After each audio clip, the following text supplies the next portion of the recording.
नमस्कार दोस्तों। बारिश का सीजन की शुरुआत हो चुकी है। बारिश के समय में सभी प्रकार की फसलों में और सभी प्रकार के पौधों में फंगस जनित रोग बहुत आते हैं। बैक्टीरियल डिजीज भी बहुत ज़्यादा आती हैं। जैसे ही नर्सरी से किसान भाई ट्रांसप्लांट करते हैं, सब्जियों की खेती करते हैं, वहाँ पे नर्सरी तैयार करते हैं। जैसे कि गेंदे की खेती भी आप कर रहे हैं तो पहले नर्सरी तैयार करते हैं, उसके बाद में प्लांटेशन करते हैं। तो जैसे ही ट्रांसप्लांट करते हैं वैसे ही दोस्तों collar rot, root rot, damping off, ना जाने कितनी टाइप की समस्याएं देखने को मिलती हैं।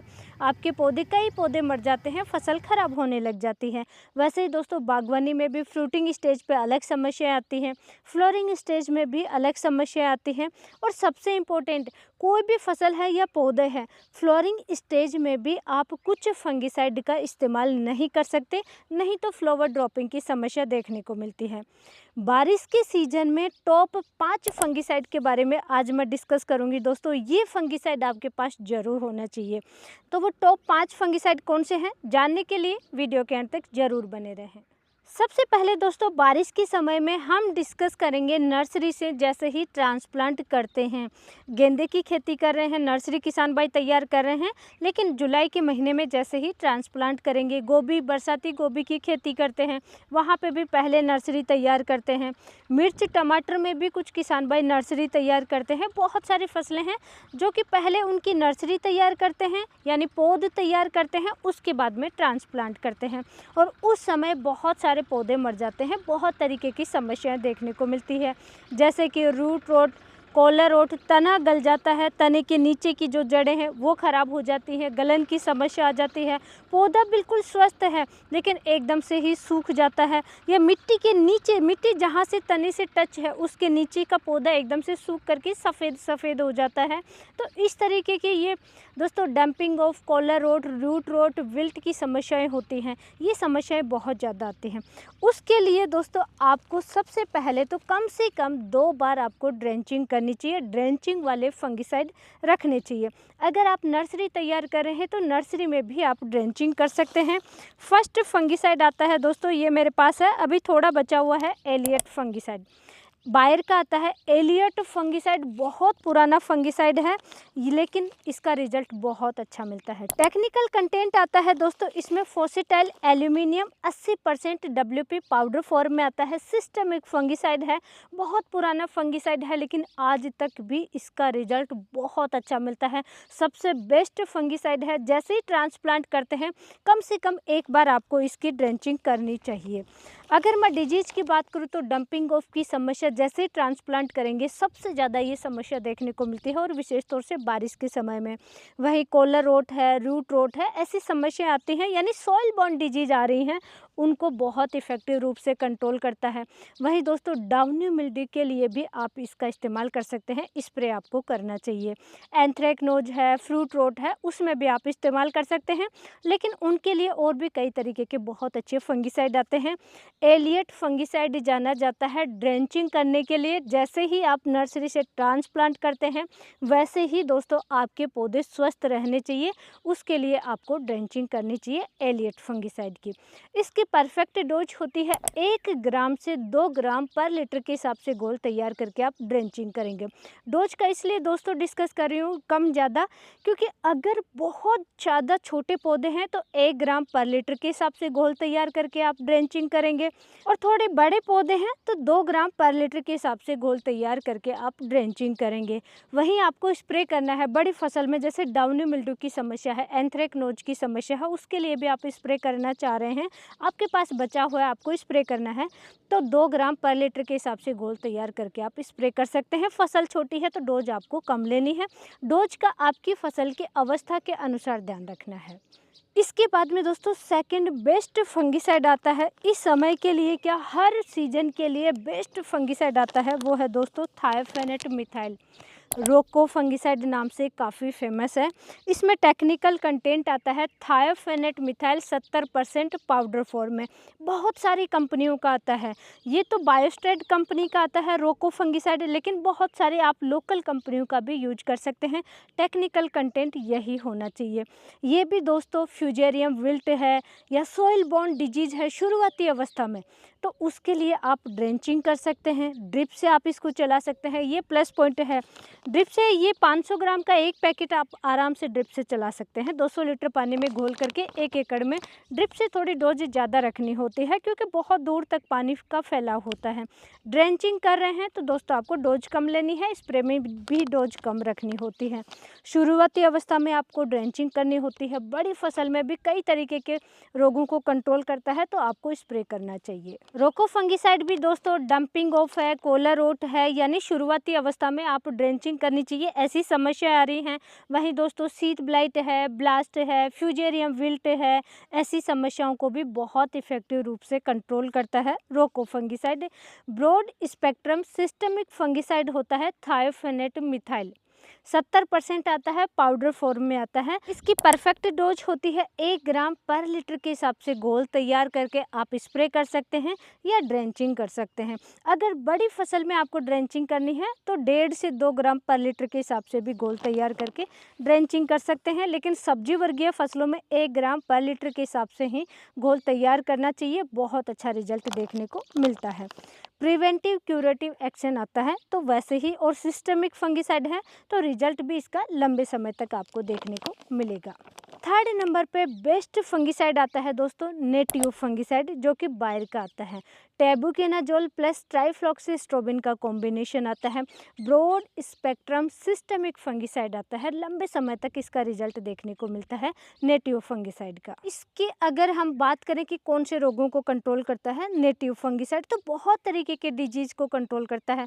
जैसे कि धान में ब्लास्ट की समस्या बहुत ज़्यादा आएगी आने वाले समय में, सीड ब्लाइट की समस्या बहुत ज़्यादा आती है। वहीं मूंगफली की फसल में लीफ स्पॉट की पत्तों पे धब्बा रोग आता है, धब्बे हो जाते हैं। ज़्यादा बारिश है, कंटिन्यू लंबे समय तक बारिश आएगी तो मूंगफली की फसल में क्या, सभी प्रकार की फसलों में इस तरीके की समस्याएं देखने को मिलती हैं।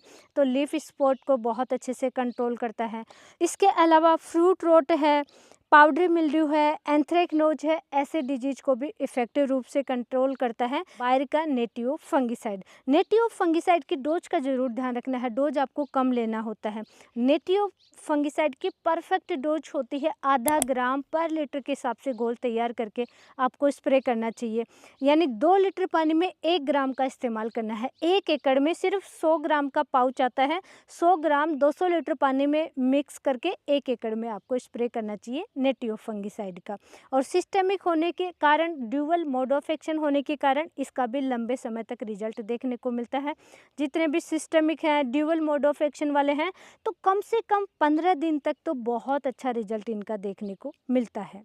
नेक्स्ट है दोस्तों टॉप 5 फंगिसाइड में बेस्ट फंगिसाइड आता है बारिश के समय में सभी प्रकार की फसलों के लिए, और विशेष तौर से जैसे प्याज की फसल है या अनार की फसल है, अनार के प्लांट्स है, फ्रूटिंग स्टेज पे है, कोई सी भी फसल है जिसमें बैक्टीरियल डिजीज की समस्या आ रही है, आपको लग रहा है कि बैक्टीरियल रोग है या फिर फंगस जनित रोग है, आप कन्फ्यूजन में हैं, तब भी इसका इस्तेमाल कर सकते हैं। धानुका कंपनी का आता है कोनिका फंगिसाइड। ये दोस्तों बैक्टीरिया साइड भी है और फंगिसाइड भी है, इसका बहुत अच्छा रिजल्ट देखने को मिलता है। इसमें टेक्निकल कंटेंट आता है कासुकामाइसिन प्लस कॉपर ऑक्सीक्लोराइड का कॉम्बिनेशन आता है, इसलिए इसका बेस्ट रिजल्ट मिलता है। जितने भी आप कॉपर ऑक्सीक्लोराइड का इस्तेमाल कर रहे हैं या कोई भी फंगिसाइड का इस्तेमाल कर रहे हैं, बारिश के समय में एंटीबायोटिक आप ज़रूर इस्तेमाल करते हैं, जैसे कि स्टेप्ट्रोसाइक्लिन का आप इस्तेमाल करते हैं, तो इसके साथ में आपको एंटीबायोटिक लेने की आवश्यकता नहीं है।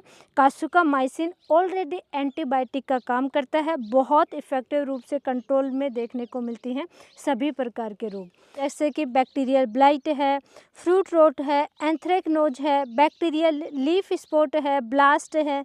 धान में लीफ स्पॉट और ब्लास्ट की बहुत तरीके की समस्याएं देखने को मिलती हैं, तो बेझिझक आप धान में इस्तेमाल कर सकते हैं। वहीं अनार में दोस्तों बैक्टीरियल डिजीज़ की बहुत ज़्यादा समस्या आती है, जहां पे बैक्टीरियल रोग की समस्या एक बार आ गई तो बार बार वहां देखने को मिलती है। फ्रूटिंग स्टेज पे फल जब मैच्योर हो रहे हैं उस समय भारी नुकसान होता है, तो कोनिका का आप इस्तेमाल कर सकते हैं। इसकी परफेक्ट डोज होती है, स्प्रे में आपको इस्तेमाल करना होता है तो 1.5 ग्राम पर लीटर के हिसाब से घोल तैयार करके स्प्रे करना चाहिए। यानी 200 लीटर पानी में 300 ग्राम आप कोनिका फंगिसाइड लेंगे, मिक्स करेंगे और आप स्प्रे करेंगे। अनार की खेती कर रहे हैं, विशेष तौर से प्याज की भी आप खेती करेंगे बारिश के समय में, कम से कम इसका एक बार ज़रूर स्प्रे करना चाहिए, बहुत अच्छा रिजल्ट मिलता है। वहीं दोस्तों अभी तक का दुनिया का बेस्ट फंगिसाइड माना जाता है। आप इसको किसी भी फसल में इसका इस्तेमाल कर सकते हैं, बहुत अच्छा रिजल्ट किसानों को अभी तक मिलता है और लंबे समय तक इस्तेमाल करते आए हैं। एमिस्टा टॉप सिंजेंटा कंपनी का आता है एमिस्टा टॉप फंगिसाइड। और इसके टेक्निकल कंटेंट की बात करूँ तो दोस्तों इसमें आता है एजोक्सिस्ट्रोबिन प्लस डाइफेनोकोनाजोल का कॉम्बिनेशन आता है, एससी फॉर्म में आता है, लिक्विड फॉर्म में आता है, लिक्विड आता है सफ़ेद कलर का गाढ़ा सा ये आता है। इसकी परफेक्ट डोज होती है 1 ml पर लीटर के हिसाब से घोल तैयार करके आप फसलों में स्प्रे करेंगे। 1 एकड़ के लिए ये 200 ml की बोतल है दोस्तों मेरे पास, ये देखिए 200 ml की मेरे पास और भी काफ़ी बोतल हैं, तो ये एक बोतल 1 एकड़ में सफिशिएंट होती है। और इसकी प्राइस की बात करूँ तो दोस्तों 1427 रुपये हैं, तो इससे कम प्राइस में ही ये उपलब्ध हो जाता है। बहुत ही इफ़ेक्टिव रूप से इसका रिजल्ट मिलता है। बारिश के समय में या किसी भी सीज़न में एमिस्टा टॉप का आप इस्तेमाल कर सकते हैं। जैसे नेटिव का रिजल्ट मिलता है दोस्तों, बहुत सारे डिजीज़ को कंट्रोल करता है, वैसे ही एमिस्टा टॉप भी बहुत तरीके के रोगों को कंट्रोल करता है। जैसे कि बारिश के समय में अर्ली ब्लाइट, लेट ब्लाइट की समस्या सब्जियों की फसल में स्पेशली मिर्च, टमाटर और बैंगन, इन 3 फसलों में बहुत ज़्यादा आती है अर्ली ब्लाइट, लेट ब्लाइट की समस्या, तो उस समय आप एमिस्टा टॉप का इस्तेमाल कर सकते हैं। इसके अलावा भी जैसे बहुत सारी फसलों में पत्तों पे धब्बे बन जाते हैं, लीफ स्पॉट की समस्या आती है, शीत ब्लाइट की, धान की फसल में शीत ब्लाइट है, ब्लास्ट की समस्या आती है, नेक ब्लास्ट की समस्या आती है, तो उन सब रोगों को इफ़ेक्टिव रूप से कंट्रोल करता है, क्योंकि इसका सिस्टेमिक एक्शन आता है, सिस्टेमिक फंगिसाइड है, ड्यूअल मोड ऑफ एक्शन आता है, प्रिवेंटिव क्यूरेटिव एक्शन इसमें आता है।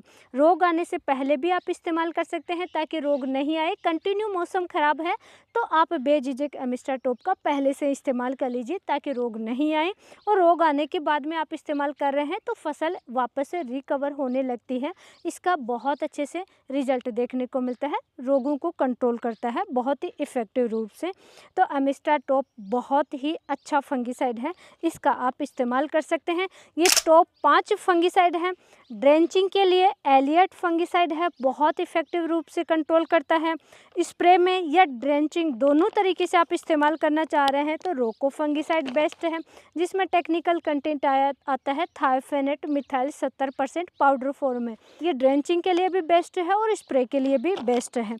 इसके अलावा दोस्तों एमिस्टा टॉप ये स्प्रे के लिए बेस्ट है, बहुत सारे डिजीज को कंट्रोल करता है।